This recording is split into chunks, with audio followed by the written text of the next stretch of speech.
Maaf, Pak Akmal mengapa memandang saya seperti itu? Apakah sebelumnya kita pernah kenal? Ucap wanita yang diperkenalkan sebagai pengasuh itu. Aku memperhatikan wajah dan pakaiannya. Memang agak sedikit berbeda. Sandra begitu modis dan terawat, sedangkan wanita ini terlihat kusam dan biasa saja. Tidak, jawabku singkat. Aku kemudian masuk kamar dengan diantar oleh Aisyah. Aku baringkan tubuh ini untuk meluruskan semua otot persendianku. Kamar ini begitu sempit, dengan cat tembok yang mulai memudar. Lantai yang kupijak ubinnya sudah banyak yang retak.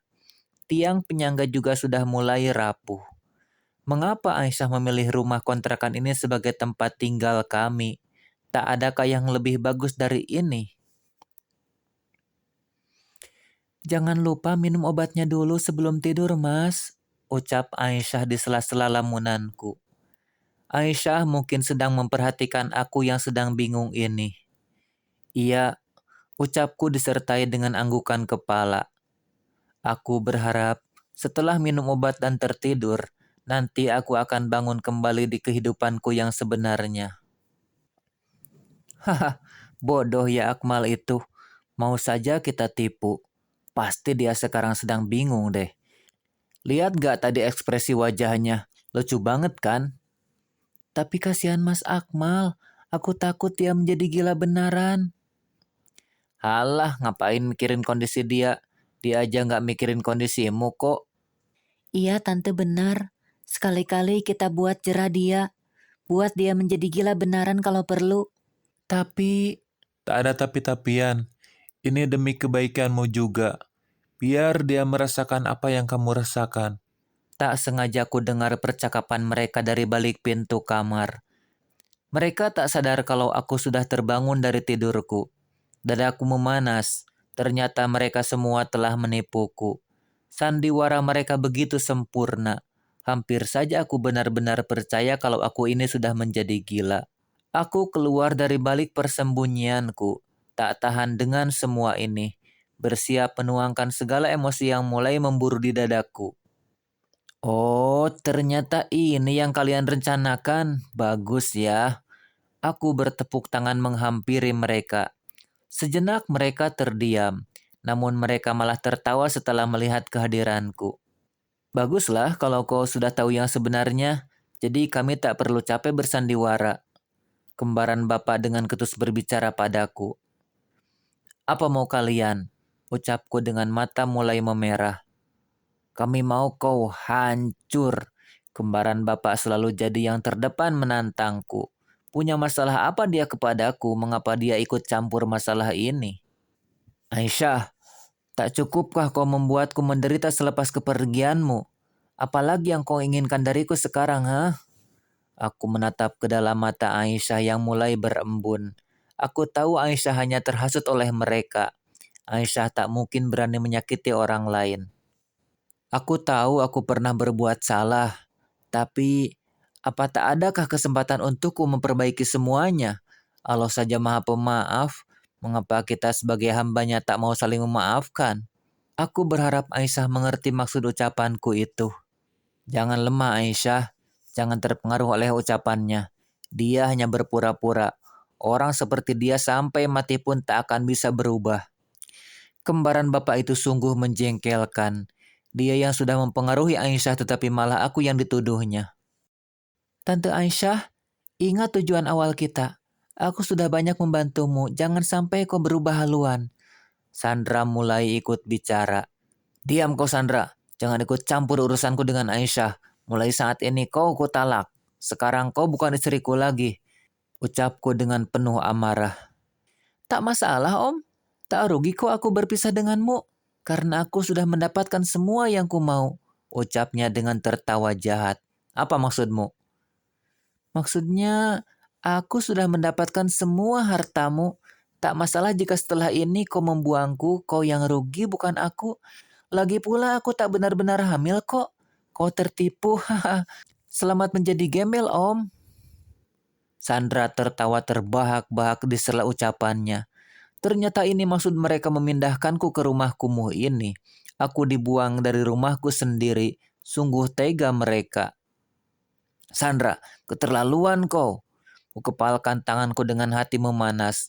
Kalau saja tak ingat dia perempuan, sudah kulayangkan bogem mentah ini kepadanya. Yuk kita pergi dari sini, ajak kembaran bapa pada Aisyah juga Sandra. Mulai sekarang urusan kita sudah selesai. Jangan pernah hadir dalam kehidupan keluarga kami lagi, ingat itu. Kembaran bapa mengacungkan jari telunjuknya ke arah wajahku. Kemudian mereka semua pergi meninggalkanku sendiri. Ya Allah, mengapa nasibku seperti ini ya Allah? Inikah balasan atas segala dosa-dosaku di masa lalu? Ampuni aku ya Allah. Aku ikhlas jika garis takdirku harus seperti ini sekarang. Mungkin dengan mengikhlaskan hidupku bisa tenang. Dengan bersujud aku menuangkan segala kegelisahan hati. Di saat seperti ini aku jadi teringat Roni. Biar bagaimanapun dia masih tetap sahabatku, aku harus menemuinya sekarang. Assalamualaikum Roni. Waalaikumsalam. Roni membukakan pintu dengan ekspresi wajah kagetnya. Ya Allah Akmal, ini bener lu Mal. Ucap Roni dengan mengguncangkan bahuku. Iya Ron, tolong gue Ron. Ayo masuk dulu. Roni merangkulku, mengajakku masuk ke dalam rumahnya. Aku memasuki rumah Roni dengan penuh kecanggungan. Istrinya menyambutku dengan senyum ramahnya.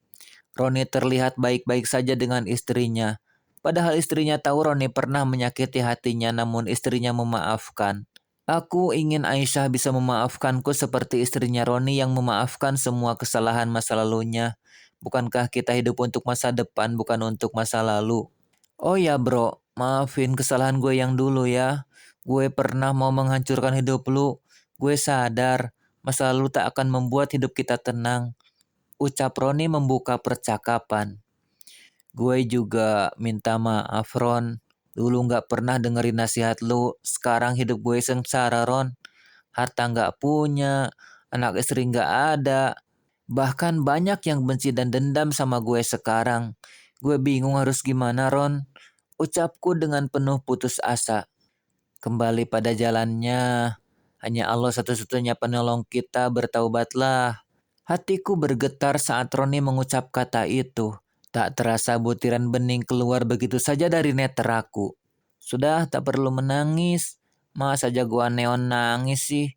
Malu tuh sama anak gue. Roni menghiburku dan kami pun tertawa bersama.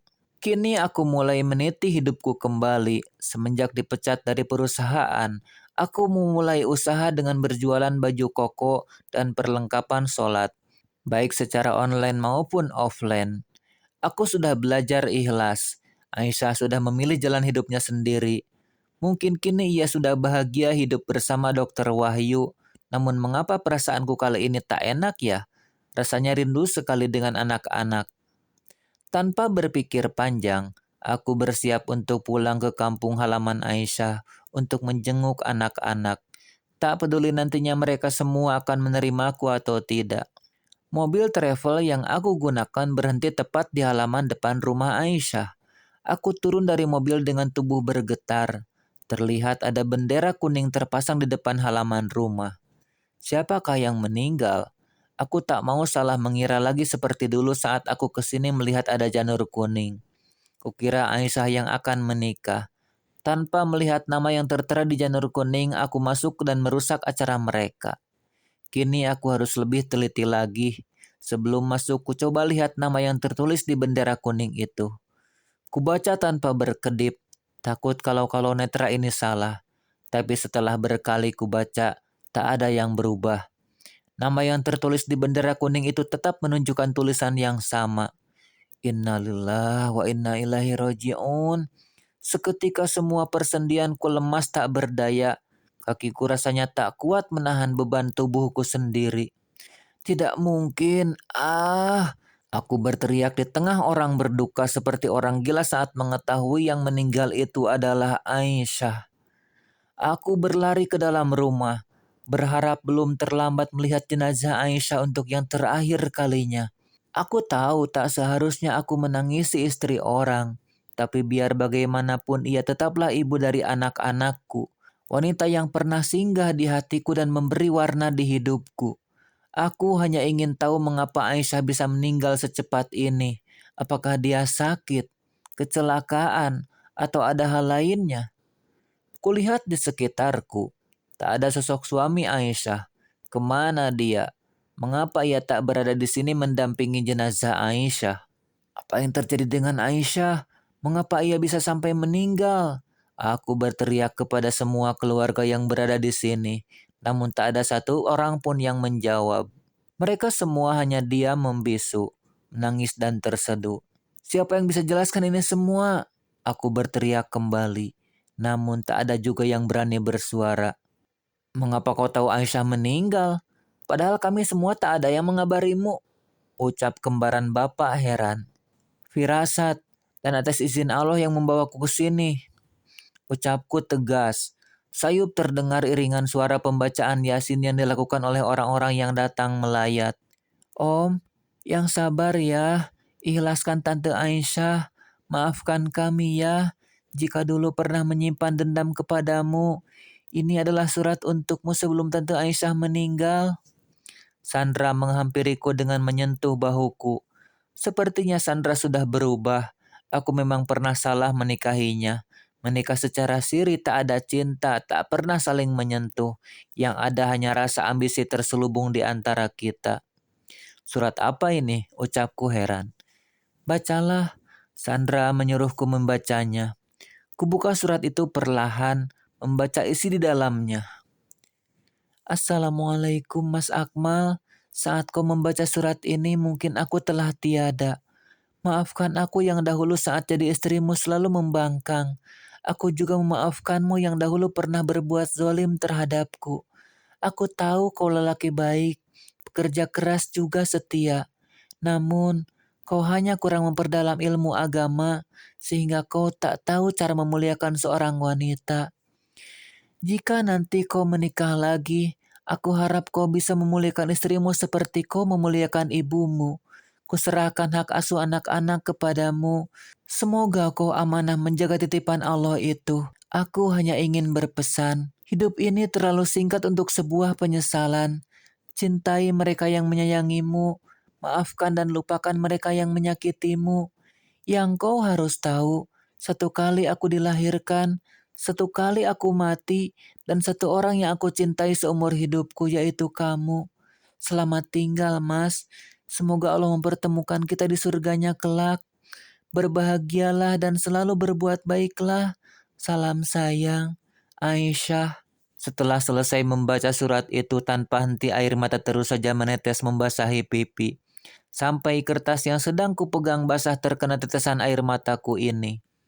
Kini aku tahu, Aisyah masih mencintaiku sama seperti aku mencintainya. Namun takdir berkata lain. Kita tak dipersatukan kembali di dunia. Kematian telah memisahkan kita untuk selamanya. Apa penyebab kematian Aisyah? Jawab, hentakku kepada Sandra. Tante Aisyah terkena kanker rahim. Saat pengangkatan rahim kemarin, nyawanya tak bisa terselamatkan, ucap Sandra dengan isak tangisnya. Tak mungkin, bukankah Aisyah tak punya riwayat sakit apapun? Kanker rahim itu bukannya dulu hanya rekayasa Roni saja untuk membuat Aisyah menjadi gila. Mengapa kini menjadi kenyataan? Atau jangan-jangan saat itu Rosa berdusta, membuat yang nyata menjadi rekayasa? Aku semakin tak mengerti. Sejak kapan Aisyah sakit kanker? Tanyaku penasaran. Entahlah, yang pasti ia menyembunyikan penyakitnya itu pada kita semua. Sampai akhirnya kemarin, ia drop dan langsung dilakukan tindakan operasi. Ucap Sandra dengan tatapan nanar. Mana Wahyu? Mengapa aku tak melihatnya? Suami macam apa yang tak ada saat istrinya meninggal? Ucapku geram. Om Wahyu bukan suami Tante Aisyah lagi. Mereka sudah berpisah di usia pernikahan yang baru sebulan. Karena Om Wahyu telah ketahuan berselingkuh oleh Tante Aisyah, Tante Aisyah memilih untuk mundur dengan tidak melanjutkan pernikahan yang tidak sehat itu. Aku tahu sebenarnya Tante Aisyah tidak menginginkan pernikahan itu karena masih mencintai Om Akmal, tapi ia terpaksa melakukan semuanya karena paksaan dari keluarga yang menginginkan ia bahagia dengan lelaki lain. Ternyata kami salah, bukannya bahagia, ia malah semakin menderita.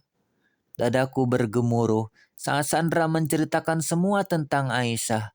Ya Allah, andaikan ada kesempatan kedua, izinkan aku mengulang menjadi suami Aisyah kembali. Izinkan Aisyah menjadi istriku lagi, ibu dari anak-anakku. Aku janji akan selalu membahagiakannya.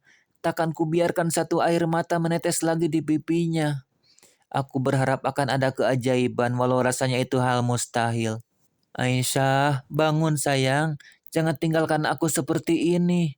Cukuplah kita berpisah karena perceraian. Asal jangan dipisahkan oleh kematian. Aku tak sanggup, Aisyah. Bangun. Aku mengguncang-guncangkan jenazah Aisyah, berharap ia hidup kembali. Kupandangi wajah itu, wajah yang kini telah membeku. Orang-orang menahanku dengan memegangi kedua tanganku. Aku semakin menggila. Kuangkat setengah tubuh Aisyah, kupendamkan wajahnya ke dalam pelukanku. Bangun Aisyah, bangun. Aku menangis meraung-raung, tak peduli tatapan semua orang kepadaku. Sudah Akmal, sudah. Jangan seperti ini. Kasihan Aisyah, ikhlaskan dia. Kembaran bapak menarik tubuhku. Ia berusaha melepaskan pelukanku kepada Aisyah. Aku berontak sekuat tenaga. Beberapa orang memapah tubuhku untuk menjauhi jenazah Aisyah. Tenang Akmal, tenang, kendalikan dirimu, ucap kakak pertama Aisyah. Baiklah aku mengalah. Kali ini aku hanya bisa pasrah. Kutenangkan diri ini. Aku terdiam sesaat. Kemudian mulai berbicara menyampaikan segala isi dalam hatiku. Nikahkan aku kembali dengan Aisyah sekarang juga. Aku berucap dengan suara keras, lugas dan tegas. Semua orang membelalakan matanya tak percaya dengan apa yang baru saja kuucap.